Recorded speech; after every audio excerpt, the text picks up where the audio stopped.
All right, apologies for the delay. Like I said, I've been having issues with the recording software that we use, so I ended up having to reinstall it. But it looks like we're ready to go.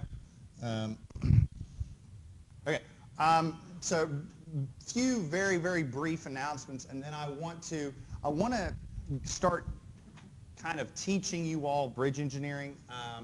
Let me say this. I'm not going to teach you completely how to do all of this. There are going to be some things that I expect that you all do on your own.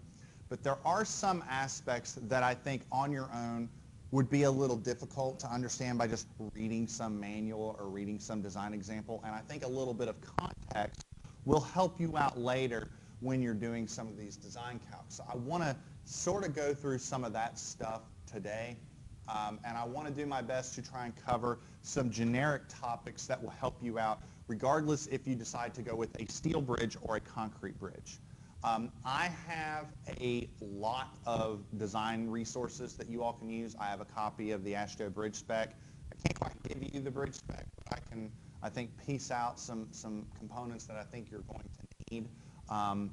While I'm doing my best to be green this semester, I may end up having to just print those out and give them to you.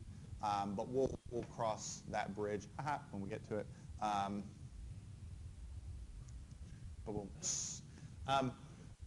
What I want to do is I want to, in as short a time as possible, get you all as well equipped as possible to handle the calculations responsible for the design of a bridge. Because once you have your bridge figured out, it's CAD drawings, scheduling, cost estimates.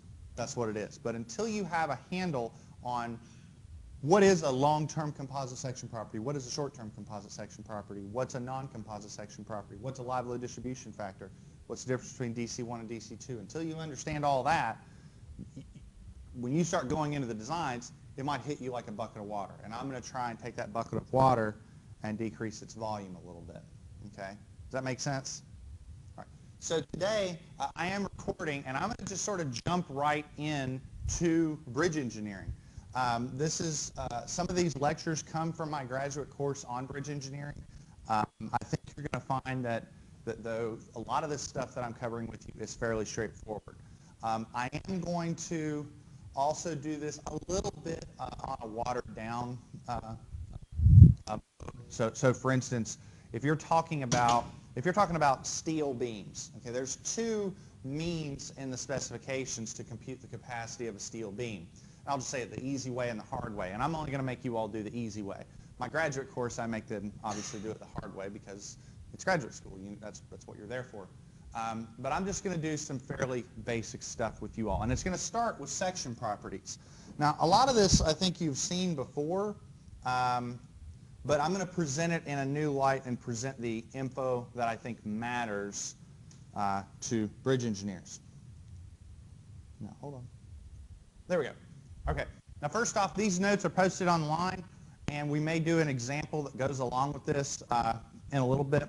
But I want to talk about section properties. And what do I mean by section properties? I mean things like the moment of inertia. I mean things like the section modulus. Y'all remember this stuff from deformables? I know the folks that had me, we did this. It's probably been a while. But for those of you that didn't have me for deformables, if you don't remember this, well, you're going to get a crash course in it now because this is going to be something that you need to set up fairly quickly in the beginnings of your design. For me, I like to do a lot of these calculations in Excel because my thought is this. If you're designing a bridge with, let's say, a homogeneous plate girder, so this, instead of being like a W10 by 49, like a rolled shape, if this is a custom size flange, a custom size web, and a custom size flange, as soon as you change the size of one of those flanges or the depth of one of those webs or change a thickness, everything else changes. So this is a problem that is ripe for use in Excel. Okay? Now that's for steel. For concrete, I'd argue that Excel will help you, but it will only help you so far, especially when you're dealing with a lot of precast components, because the moments of inertia are set in stone, no pun intended. You literally just look them up. Okay? But with steel, you are tailoring it a little bit, and that's where Excel comes into play. But you're going to need section properties for everything that you do from now until the end of the semester. Things like How do you compute the deflection of a beam? Well, you need the moment of inertia. How are you going to get the moment of inertia if you don't have it computed? How are you going to compute stresses? Remember, sigma equals my over I? You need the moment of inertia. You need the location of the centroid. You need all of that, and that's what we're going to focus on. Now, what gets confusing and what gets challenging with bridges, and what I think makes bridges a much different type of structure that you all have assessed since you've been here, is the loading sequence. So the easiest way to explain that is to look at just a typical run-of-the-mill, simply supported bridge. Okay, so let's talk about a steel bridge. I'm a steel bridge guy, y'all know that, so let's talk about that. So let's sort of go through the construction of a steel bridge, and let's see if we understand this issue of loading sequence. Okay, so let's go through this. So you've got a bridge you're going to erect. First thing that you do is you do your earthwork, you drive your piles, you set your abutments, and you've got your abutments cast up and ready to go, right? Got your bearing pad set down. You set your beam.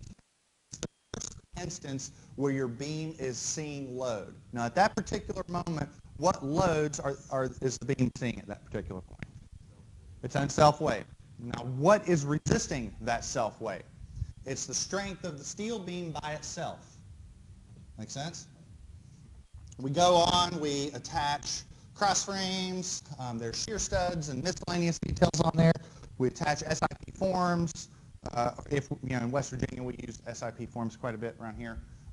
And then we place the wet concrete on that particular bridge.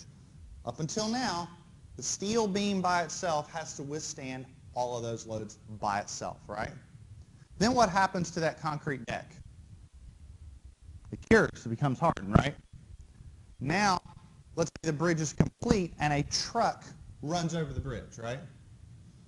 You tell me, does the steel beam by itself resist the weight of that truck? No, it's the steel beam and the deck acting together, okay? So if you want to determine the stress on the bottom flange, well, you have to take the moments and the section properties associated with the non-composite effects and then add the composite effects to it. So you've got different section properties for different loads at different times. And that's what I think, that's one of the first complications that you have to sort of deal with when you're attacking a bridge problem, okay? The fact that different loads happen on different sections at different times, okay? So we need to review a few key topics. Some of this stuff I know that I've reviewed with you all in other classes. Everybody in here has had me for concrete design. So you've seen things like effective flange width. We did that in concrete design. But I want to talk about material properties, some things with reinforcement, terminology, and what have you. And we're going to tackle these one at a time to make sure everybody is comfortable with them, okay? So I've got some terminology right here on this slide. I expect you all to write all of this down, but there's a few things I want to highlight, okay? Number one, in this conceptual diagram, I've got the top flange, the web, and the bottom flange, and one thing that you'll notice is I'm not using the same terminology for the top flange and the bottom flange. Like, I'm assuming with this schematic that the top flange could be a different size than the bottom flange, and that is very, very common in a composite plate girder scenario. The compression flange and the tension flange see different effects. So because of that, it doesn't make sense that they have to be the same size. Now, if it's a supply and a simplicity, economical advantage, type thing, to just make them the same size, we'll go ahead and do that. But on longer span bridges, it usually doesn't. It usually makes sense to tailor your flange sizes. So in general, I'm going to assume that the flanges are a different size. Okay? Another thing that you might notice is a dimension called the haunch. The haunch is defined as the distance from the top of the web to the bottom of the slab. Okay? So a typical haunch on a type of bridge that we're going to be looking at in this semester is 2 inches. Okay? So one thing I'll point out, so 2 inches is from the bottom of this flange to the bottom of this slab. So this gap is not 2 inches, it's 2 inches minus whatever that flange thickness is. Everybody okay with that? Now, the reason for that gap is because of the way that we form concrete decks on highway bridges. Typically, what will happen, and let's see if I can draw on the slide. We'll see if this works. Typically, what will happen is something like this. You'll have a stay-in-place metal formwork going something like this, something about like that, and something about like this, etc. Okay. First thing that ends up happening is there's a little bit of a little clip angle that's welded right here. So you'll notice there's automatically going to be a little bit of a gap. Okay. The reason why we do that is twofold. One, there's going to be shear studs welded inside here. Do you all know what I mean by shear studs? I think we mentioned that in steel. There's these sort of like headed anchors that are welded on top of the beam, and that's what creates that composite action. Y'all know what I'm talking about, right? Okay. All right. If not, no big deal. I mean, please, if you got any questions, let me know. In bridges, we typically weld those shear studs directly to the top flange. In buildings, we take a different approach. In buildings, we actually lay that stay-in-place metal formwork, that pan, directly on top of the beam and shoot the stud right through that. So you won't have like a piece of formwork over here and a piece of formwork over here. It'll just lay completely over top of the beam. But regardless, because of the flutes and the way that that formwork is formed, there's going to be a gap between the top of the beam and that flat portion of the bottom of the deck, and we call that the haunch. Does that make sense? Everybody okay with that? Okay. Now, one other point I want to get in is the concept of slab thickness. Okay. You notice I've got two different slab thicknesses. I have a total slab thickness and I have a structural slab thickness. Okay. The difference is that the total slab thickness is what I'm going to account on from a load standpoint. So let's throw in some numbers. The slab might be 8.5 inches thick. Okay. But over time, I'm going to assume that, let's say, 1/2 of an inch of that deck is going to wear away. Okay, so the total thickness is 8.5 inches. 1/2 inch, or the integral wearing surface, we'll assume that's a 1/2 inch. We assume it's going to wear away. So the total thickness is 8.5, but from a structural capacity standpoint, I can only count on 8 inches. Does that make sense?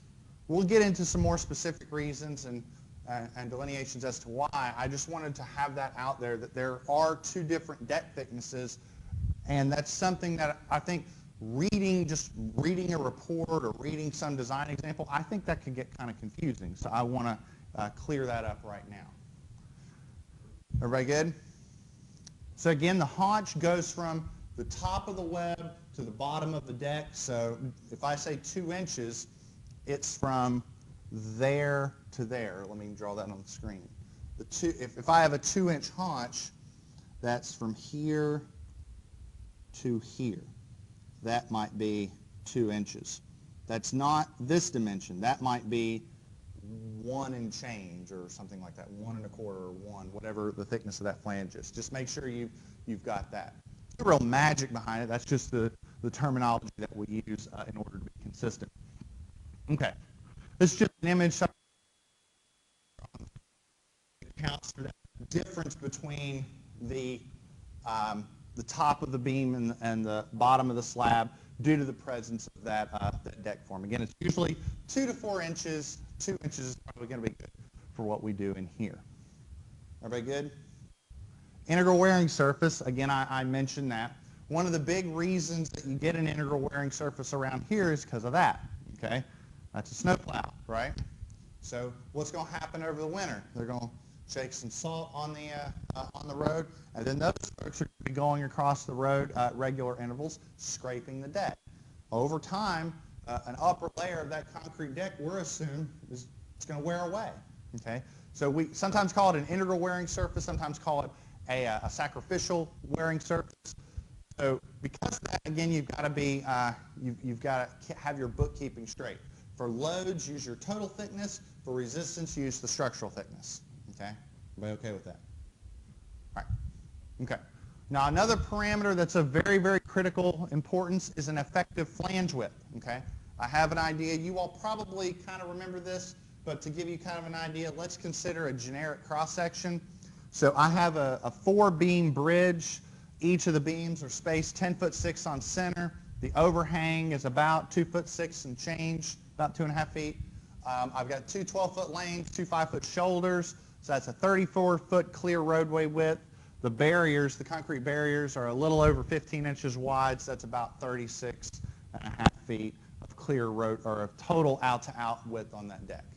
Everybody okay with that? Okay. Now, I showed you all this in concrete design, that if you're looking at a particular beam, remember T-beams? Remember that from concrete design, that a T-beam, you're looking at a beam and slab composite system, and what you got to do is you got to cut out a portion of that slab and treat that portion of that slab and that beam as a T-shaped reinforced concrete beam. Y'all remember that? Okay. The reason why is because as you start to travel away from the beam, the stresses in the deck, in the slab, they tend to decrease. So the idea is, can I get a representative average section that will work for that entire beam? And that's called the effective flange width. Now, like I said, I'm going to give you ASHO specs throughout the semester, but I want to sort of jog your memory. Y'all remember in concrete design we had this really funky model. It was like the girder spacing, or the span length over 4, or the web width plus 16 times the flange thickness to get the, remember that? It was this empirical model. Not too long ago, I want to say it was like 2005, 2006, something like that. They did a similar study looking at bridge decks, and they said, do we really have to keep it that complicated? Can we just keep it simple? Okay. Here's directly from the spec, Article 4626. It says, unless specified otherwise, and da-da-da-da-da, the effective flange width of a concrete deck slab and a composite or monolithic construction may be taken as the tributary width. It's that simple. So if you've got any beam that you're looking at, just halfway over, there's your effective flange width. It's that simple. Okay. So pretty straightforward. And then it's got some other things on orthotropic steel decks and what have you, but in the end, just half and half. Go back to your concrete design notes on T-beams and you'll see what I mean, how there was a delineation. You know, there's that minimum of those 3 quantities. Here we're just going to cut it in half and call it a day. So it's pretty simple. Now, one thing that will, one other complication that we'll add is that we're going to have different section properties for different girders. Look at this. What's the tributary width for this beam? Halfway over, and what is that? 10'6", right? What about for this beam? Well, going to go all the way to here and then there, so about 7 or 8, something like that, 7 or 8 foot. So which beam, by and large, do you think is the weaker beam in this system? The interior girders or the exterior girders? Interior. Well, think, if it's got a larger effective flange width, what's that going to do to its moment of inertia and its strength? It's got a little bit heavier load, that is true, but it also has a much larger stiffness, a much larger strength. I propose to you, in bridge design of bridges of this nature, whether it's a steel beam or a concrete beam or what have you, the exterior beams control the design. In other words, if you design your exterior beams and then just use that beam here, I'm not saying it will always work, but I'm saying there is a damn good chance that it will, okay? Because it's seeing more load and it's got a weaker section. It has weaker, lower section properties. See, one other thing that you also have to consider, and one thing that we haven't really even talked about, are the trucks, okay? One analysis tool that we're going to use later is what's called a live load distribution factor.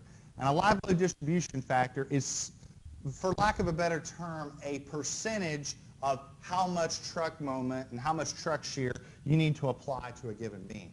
what we'll tend to find is that the distribution factors for the exterior girder are more often than not larger than they are for the interior girder. So what that means is they are responsible for more truck moment than the interior beams. So it's something to consider.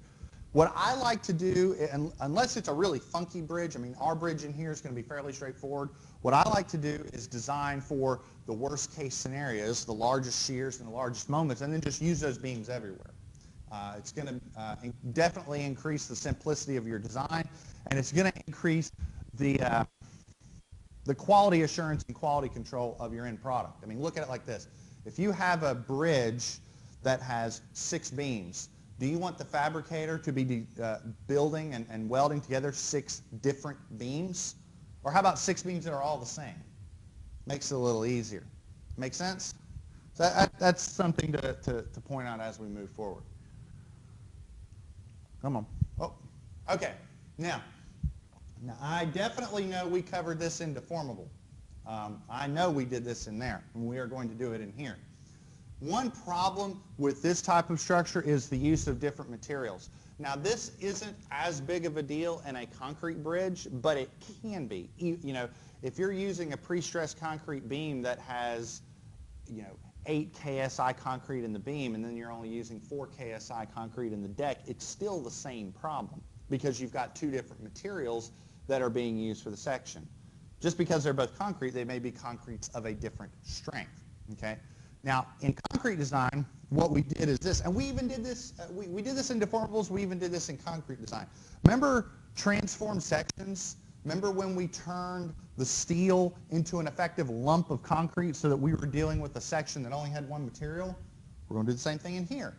In here, though, because of the geometry and because of the nature of the problem, it's going to make more sense to turn the concrete into an effective lump of steel. Or, if you had like a pre-stressed beam and then regular old concrete, turn it into the stronger material. Because of the geometry aspect, it's going to make things make a lot more sense as we move forward. And we do that through the use of a modular ratio N. Remember N, how it's the ratio of the Young's modulus for, the higher material versus the Young's modulus for the lower material. Like you take the larger one, put it on top. And we typically round it to the nearest whole number. For steel to concrete bridges, well, first off, if you all by now don't know that the Young's modulus for steel is 29,000 KSI, I have failed as a faculty. You all know that number. It's like that and the unit weight of water, right? 62.4 pounds per cubic foot. You should remember that one, right? So you should know that the Young's modulus for steel is 29,000 KSI. For concrete, you all probably remember something like this. And this is something I want you to get used to with the bridge spec. You all probably remember this.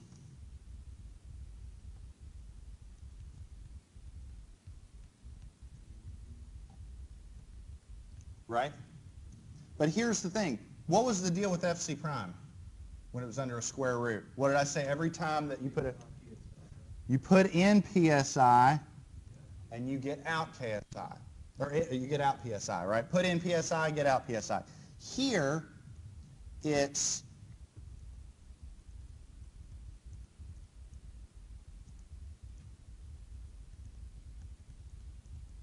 you put in KSI and you get out KSI. Okay? So the bridge spec has been reformulated to account for KSI across the board. Think about it like this. Would you agree that if I have an FC prime of 4,000 PSI, that is 4 KSI, right? Everybody okay with that? Well, help me out with this. What is 57,000 times the square root of 4,000? Somebody got a calculator on them?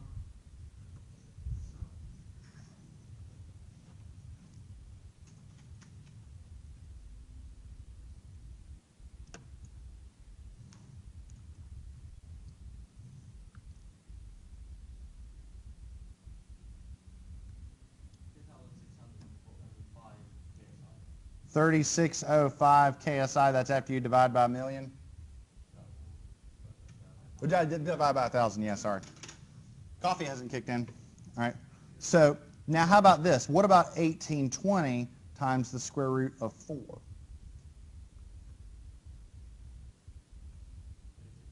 $36.40. So it's close enough. I mean, we're talking about a Young's modulus, and we're talking about the difference of a few KSI. And in the world of Young's modulus, that's pretty good. Okay, so this is just a reformulation of that same equation in KSI terms. It makes setting up your Excel a lot easier. If you keep everything in kips and inches, everything's going to be straightforward. Okay? Everybody okay with that? So it's just something to keep in mind as you move forward. If you see some weird equations, that's what we're talking about. Okay. All right. Now, so we can start by identifying the required sections that we need to analyze. And for now, I'm only going to care about sections in positive bending. When you have a section in negative bending, like, come on. If you have a section in positive bending, by positive bending, I mean the way I'm sitting on this table. So the bottom is experiencing tension, the top is experiencing compression. So the concrete deck is in compression. That's positive bending. Sound good? In negative bending, which would happen over a pier, if you had a pier, let's say, in the middle of your bridge, then the concrete is experiencing tension, right? Frowny face over that pier. Frowny face over the pier means the concrete is experiencing tension, and we all know from reinforced concrete design and CE materials that concrete is a material that doesn't like tension very much, right? We try and avoid that whenever possible, but sometimes we have to deal with it. If you have a section that is experiencing negative bending, more often than not, you have, as a simple answer is you tend to have to ignore the contribution of the concrete deck. I'm not saying that's always the case, but more often than not, you do. But it's not really, it shouldn't be a really big deal for us with this bridge. We should be able to get away with a single span bridge. So we only have to consider positive bending. So we have to do the, so in order to look at our given sections, we have to look at permanent loads that are applied before the section, permanent loads that are applied after the section, or before the section achieves composite action, after it achieves composite action. We have to look at transient loads. Yes, sir? So if you're looking at a bridge that has a pier, yes. so you'll have positive bending, and then you have negative bending over the pier. Mm-hmm. But at what point do you determine that it switches from positive bending to negative bending? That's a good question. Is zero bending? I'll answer your question in a couple of different ways. First off, if you're talking about loads that sit still, you are correct. There is a point where there is zero bending. And let me give you a quick example. So if you have a beam like this, and it's being subjected to just a distributed load, would you agree that its moment diagram looks something about like that? You agree with that? If you have a beam like this,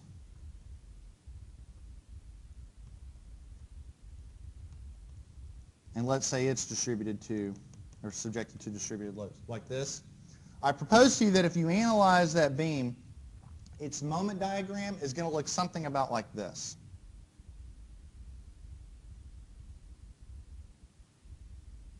I got my scale off, but you can kind of see what I'm talking about. There is a point of zero bending, and it's usually about like 20% or so away from the pier. 20 to 30%.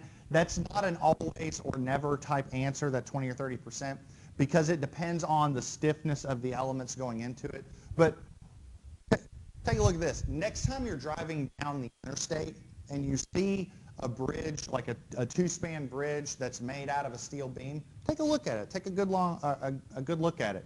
And look at the beam right here and about right here. And you will notice, more often than not, about right here and about right here, somewhere in that location, is spliced. You know how they'll take beams and they'll bring them out in pieces and they'll bolt them together.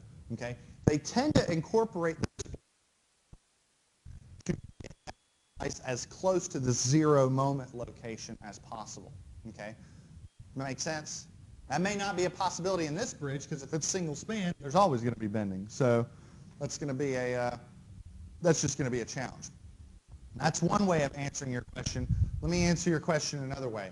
There is no such thing as a 0 moment location because bridges do not see only permanent loads. They see transient loads. In fact, we are not going to be looking at moment diagrams very much as we move forward. We're going to be looking at moment envelopes.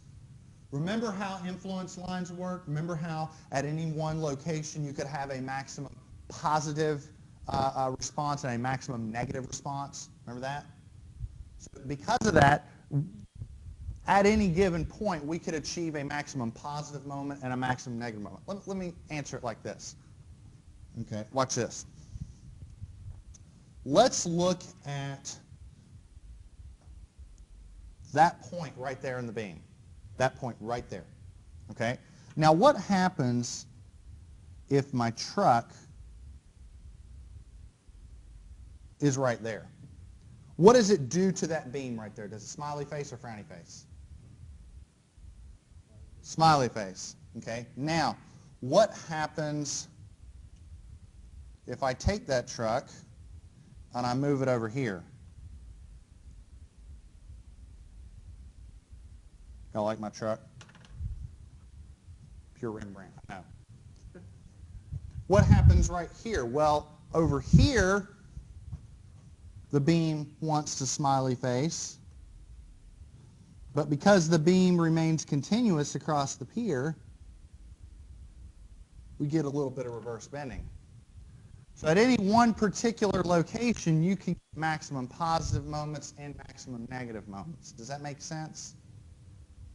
I know this is a lot of tech thrown at you on Monday at 9 a.m., but I think this is important as you begin to research these different types of systems. We probably won't deal with this on our bridge considering the span and considering the situation, but I'll say this. If you decide to go with a concrete bridge or something like that and you throw a pier in the river, well, then you might have to consider this. Or you can do something as simple as just doing 2 simple spans to where the beam isn't connected across the pier. Then you just have two simple beams. So that's something to consider as well. Everybody okay with this? Okay.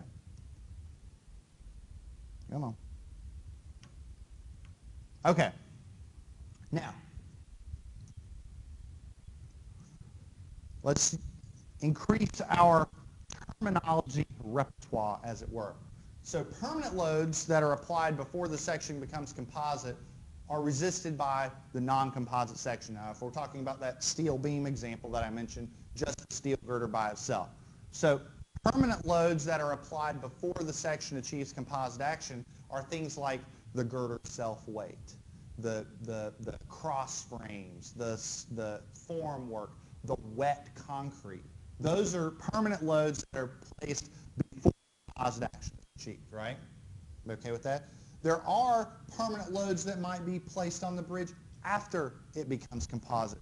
Things like the concrete barrier. That's usually placed on after the concrete becomes composite. Or any utilities or any signage that goes on the bridge. That could be placed on after the section becomes composite. So there's 2 different types of dead loads that we have to consider. If you ever hear me use the term DC1 and DC2, DC1 are the dead loads that are applied before composite action. DC2 are the loads that are applied after composite action. Okay. Transient loads, like vehicular loads, are applied on the composite section. Now we call that the short-term composite section because they're applied over a short period of time. And the truck's on and it's off. On and it's off. Okay? So the barrier, the utilities and whatnot, once you put that concrete barrier on that bridge, it's not going anywhere. In other words, it's there throughout the duration of its life. Make sense? So it makes sense for that we put those on the what we call the long-term composite section. Let me go back to this. Come on. I wrote a lot all over these slides. Okay. Remember this, how you take the effective flange width and you divide it by n to get a composite section? Dividing it by n generates what's called a short-term composite section. Dividing it by 3n generates what's called a long-term composite section. Now the reason for the 3n is because concrete is one of those materials where its behavior fundamentally changes over time. Okay? So concrete will undergo effects like creep. Have you all heard of creep? Has that been mentioned before? Okay. So over time, concrete will creep. It will get a large increase in strain. So all those loads that are applied on the long-term composite section, the dead loads, the things like the barrier and the utilities and what have you, on that section, we don't take that width and divide it by n. We take that width and we divide it by 3n. Okay?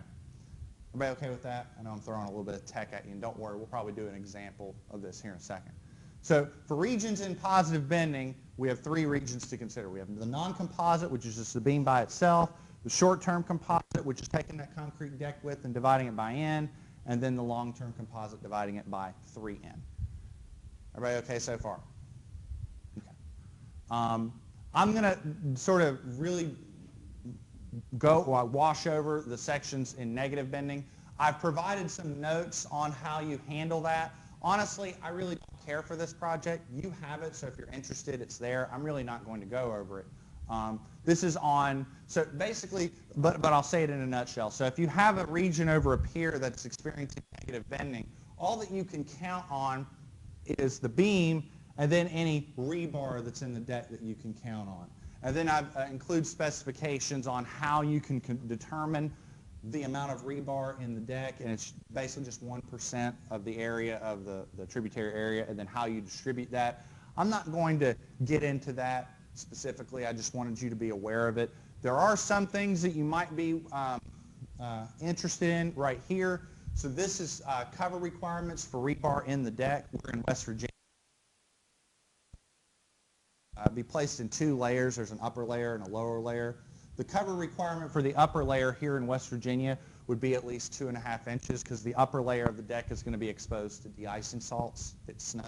The bottom, anything up to a number 11 bar, we have to have at least 1 inch of cover, which we're not going to be using bars that big in our deck. Our deck's going to be seeing like number 5 bars, number 6 bars, number 4 bars, really, really smaller reinforcement in the deck. We don't need anything that big. So again, this would be for negative bending, which I'm not really worried about. Next time, I think what we're going to do is I'm going to tackle a bridge cross-section and show you all how we would do that. What we're going to do is we'll probably compute the section properties of this region right here, and I'll show you all how to do that in Excel. I do want to bring up something for concrete so that you all are aware. I'm not going to show you where it is because I'm going to make you do a little bit of digging on your own, but with a little bit of work, I was able to find this in West Virginia DOH design documents online. It took me about 15 minutes to find them. But you can see these are some standard section properties for concrete elements. And you look, we have AASHTO Type 2, Type 3, Type 4. These are typical precast concrete beams. And you can see, for instance, if I'm dealing with a Type 4 modified beam, I can look up the area, the centroid, the moment of inertia. It's all there. For steel beams, we have to calculate it. For this, it's right there. But I'm going to make you all hunt that one down. But it didn't take me more than 15 minutes to find it. So it's pretty straightforward. It would probably be a good idea as we begin these lectures. I'm not going to assign any homework in this class. But especially beginning next time when we break out Excel and do some calculations, it would behoove you to, start looking into the DOH design documents, maybe go along with me in class, developing these spreadsheets to see, okay, are you all able to do this? Because here's the long and short of it. You're going to take your bridge, use some rules of thumb, and do some fundamental calcs to get a rough design. You're going to have to do some math to see if that rough design makes any sense. But once you got a design, then you take that design, do a cost estimate and schedule, and vet your alternatives. But you got to have some calcs at least to back that up, and that's what we're talking about today. Everybody okay with this so far? Okay. I've posted that spreadsheet or that presentation online. Next time, we'll go through actually computing some of these section calcs just to bring everybody up to speed. Again, there's no real reason to do the concrete ones because it's all there, but the steel ones we do kind of need to cover because in your alternatives, you're going to vet both of them. Okay. That's actually all I've got for you all today. I don't want to load you all too much into tech. When it comes to the specification, again, I will provide you required snippets of the spec as we move forward. But after this, the next thing that we're probably going to talk about are loads on bridges. And there are going to be some things that change. For instance, we are not going to use 1.2 dead plus 1.6 live in here. It's actually going to be more like 1.25 dead and 1.75 live because the load combos change. And there's also different delineations between dead loads. I mean, there's, like 10 or 12 different dead loads that a bridge can see. We're not going to handle all of those. And there's all sorts of different transient loads that a bridge can see. So how we break that up is going to be a little more detailed than what we did in steel and concrete design, and you all need to be aware of that. So that'll be what we cover after this. Before we leave, does anybody have any questions about the project, deliverables? I mean, I know we're starting early, but everybody feeling good? Feeling well equipped? Ready to get out of here in December? No, I thought you all wanted to stick around more. I'm kidding. It was a joke, not a very funny one. All right, that's all I got. I will see you all on Wednesday.